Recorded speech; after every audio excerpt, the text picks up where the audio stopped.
అహ్మదాబాద్ వేదికగా గుజరాత్ టైటాన్స్‌తో జరుగుతున్న మ్యాచ్‌లో ఢిల్లీ క్యాపిటల్స్ ఒక అద్భుతమైన విజయం నమోదు చేసింది. ఈ విజయంతో ఎక్కడో పాయింట్స్ టేబుల్‌లో నైన్త్ ప్లేస్‌లో ఉన్న ఢిల్లీ క్యాపిటల్స్ మ్యాచ్ ముగిసేసరికి ఆరో ప్లేస్‌లోకొచ్చేసింది.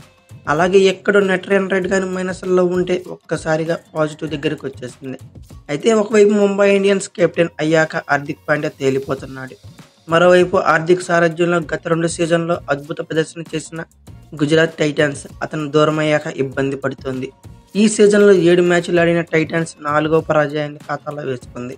బ్యాటింగ్‌లో మ్యాచ్‌కు బలహీనపడుతుంది ఆ జట్టు. బుధవారం సొంత గడ్డపై కేవలం 89 పరుగులకే కుప్పకూలిపోయింది. ఢిల్లీ బౌలర్లు సమిష్టిగా విజృంభించి ఆతిథ్య జట్టు పనిపట్టేశారు. 7 మ్యాచ్‌లు ఆడిన ఢిల్లీకి ఇది మూడో విజయం. పరుగులు వరద పారుతున్న ఐపీఎల్ 17లో ఒక చిన్న బ్రేక్ అనే చెప్పుకోవాలి. బుధవారం అహ్మదాబాద్‌లో బౌలర్లదే సంబరమంతా. ముఖ్యంగా ఢిల్లీ క్యాపిటల్స్ బౌలర్స్ అయితే మరింత రెచ్చిపోయారని చెప్పుకోవాలి. ఇటు పరుగులు ఇవ్వక అటు క్రమంగా వికెట్లు పడగొడుతూ గుజరాత్ బ్యాటర్లకు ముచ్చెమటలు పట్టించారు. బ్యాటింగ్లో పూర్తిగా తేలిపోయిన టైటాన్స్ 17.3 ఓవర్లో కేవలం 89 పరుగులకే కుప్పకూలింది. ముందుగా ఇషాంత్ శర్మ 8 పరుగులిచ్చి 2 వికెట్లు తీయగా క్రిస్టన్ స్టబ్స్ 11 పరుగులిచ్చి 2 వికెట్లు తీశాడు. ముఖేష్ కుమార్ 14 పరుగులకే 3 వికెట్లు పడగొట్టగా ఖలీల్ అహ్మద్ 1 వికెట్, అక్షర్ పటేల్ 1 వికెట్ చొప్పున ఆ జట్టును గట్టిగా దెబ్బతీశారు. 8వ స్థానంలో వచ్చిన రషీద్ ఖాన్ 24 బంతుల్లో 31 పరుగులతో మెరుపులు మెరిపించకపోతే గుజరాత్ పరిస్థితి మరింత దారుణంగా ఉండేదని చెప్పుకోవాలి. అనంతరం వేగంగా ఛేదన పూర్తి చేసే క్రమంలో ఢిల్లీ క్యాపిటల్స్ 4 వికెట్లు కోల్పోయింది. కానీ లక్ష్యం మరీ చిన్నది కావడంతో ఆ జట్టుకు పెద్ద ఇబ్బంది లేకుండా పోయింది. 67 బంతులు మిగిలి ఉండగానే 4 వికెట్లు కోల్పోయి ఆ జట్టు విజయం సాధించింది. టైటాన్స్‌లో బౌలర్లో సందీప్ వారియర్ 2 వికెట్లు పడగొట్టాడు. అయితే 2 స్టంపింగ్లు చేయడంతో పాటు 2 క్యాచ్లు పట్టి 16 పరుగులు చేసిన Delhi captain Rishabh Pant man of the మ్యాచ్‌గా ఎంపికయ్యాడు. అయితే కోల్కతాతో మ్యాచ్లో 272 పరుగులు సమర్పించుకొని 100కు పైగా తేడాతో ఓడిన నేపథ్యంలో నెట్ రన్ రేట్లో బాగా వెనకబడ్డ ఢిల్లీ క్యాపిటల్స్ దాన్ని సరిచేసుకోవడానికి ఈ మ్యాచ్ను బాగానే యూజ్ చేసుకుంది. ఛేదనలో ఒకవైపు వికెట్లు పడుతున్నా ఆ జట్టుకు దూకుడైతే తగ్గించనే లేదు.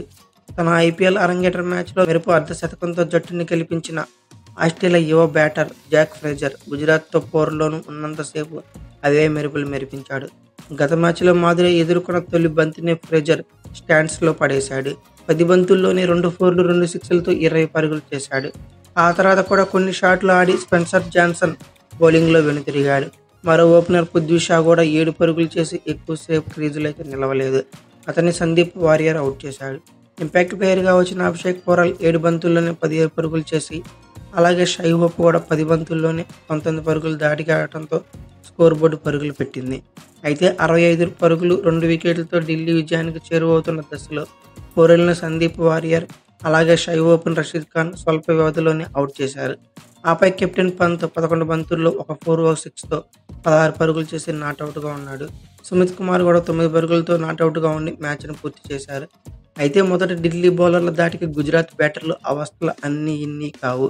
పంత్ టాస్ గెలిచి టైటాన్స్ను బ్యాటింగ్కి ఆహ్వానించగా బౌలింగ్కి అనుకూలిస్తున్న పిచ్ పరిస్థితులను డీసీ బౌలర్లు పూర్తిగా యూజ్ చేసుకున్నారు. కొత్త బంతి బౌలర్లు ఇషాంత్ శర్మ అలాగే ఖలీల్ అహ్మద్ బ్యాటర్లు నిలదొక్కునే కానీ షాట్లు ఆడే అవకాశం కానీ ఎక్కడా ఇవ్వలేదు. 2 ఫోర్లు కొట్టి ఊపి మీద ఉన్న కెప్టెన్ శుభ్మాన్ గిల్ 8 పరుగులు చేసి ఇషాంత్ బౌలింగ్లో షార్ట్ కవర్స్లో పృథ్వీ షా క్యాచ్ ఇచ్చి తిరగడంతో టైటాన్స్ పతనం ఇక్కడ మొదలైంది. మరో ఓపెనర్ వృద్ధిమాన్ సాహా కూడా 2 పరుగులు చేసి ముఖేష్ కుమార్ వేసిన తొలి ఓవర్లోనే బౌల్డ్ చేశాడు. ఈ సీజన్లో నిలకడగా ఆడుతున్న సాయి సుదర్శన్ కూడా 12 పరుగులు చేసి సుమిత్ మెరుపు త్రోతో రన్అట్ గురయ్యాడు. సీనియర్ బ్యాటర్ మిల్లర్ కూడా 2 పరుగులు చేసి ఇషాంత్ కోహ్లీకి చేర్చాడు. మిల్లర్ క్యాచ్ని పంత్ అద్భుతమైన రీతిలో అందుకున్నాడు. దీంతో 5 ఓవర్లకి గుజరాత్ టైటాన్స్ 30 పరుగులు చేసి 4 వికెట్లు పడిపోయి బ్యాక్ ఫుట్లో కనబడింది. ఈ స్థితిలో ఇన్నింగ్స్ను చక్కదిద్దేవారే కరువయ్యారు. తర్వాత స్పిన్నర్ల ప్రతాపం మొదలైంది. ఓ ఎండ్లో కుల్దీప్ బ్యాటర్లను కట్టడి చేస్తుంటే మరో ఎండ్లో వికెట్ల పతనం సాగింది. ఐపీఎల్లో తొలిసారి బౌలింగ్ చేసిన పార్ట్ టైం స్పిన్నర్ క్రిస్టన్ స్టబ్స్ ఒకే ఓవర్లో అభినవ్ మనోహర్ 8 పరుగులు చేసి అలాగే షారుఖ్ ఖాన్ని డక్అవుట్గా అవుట్ చేశాడు. వీళ్ళిద్దరిని పంత్ మెరుపు వేగంతో స్టంప్అవుట్ చేశాడు. వికెట్ల మీద వికెట్లు పడుతుంటే షారుఖ్ ఖాన్ని ఇంపాక్ట్ ప్లేయర్గా పంపిన టైటాన్స్కి అయితే ఉపశమనం లభించలేదు. మొదటి బాల్కే స్టంపింగ్గా వెనుదిరిగాడు. అయితే 50 పరుగులు 6 వికెట్లు పతనం దిశగా సాగుతున్న గుజరాత్ టైటాన్స్ని రషీద్ ఖాన్ కొంతవరకు ఆదుకున్నాడు. అతను కొన్ని షాట్లు ఆడడంతో స్కోర్ బోర్డు కాస్త ముందుకు కదిలింది.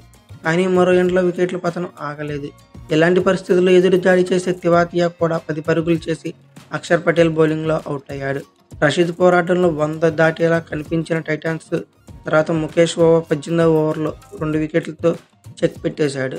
దీంతో 15 బంతులు మిగిలి ఉండగానే ఆ జట్టు ఇన్నింగ్స్ ముగిసింది. అయితే ఈ వీడియో కనుక మీకు నచ్చితే like, share, comment plus subscribe చేసుకోండి.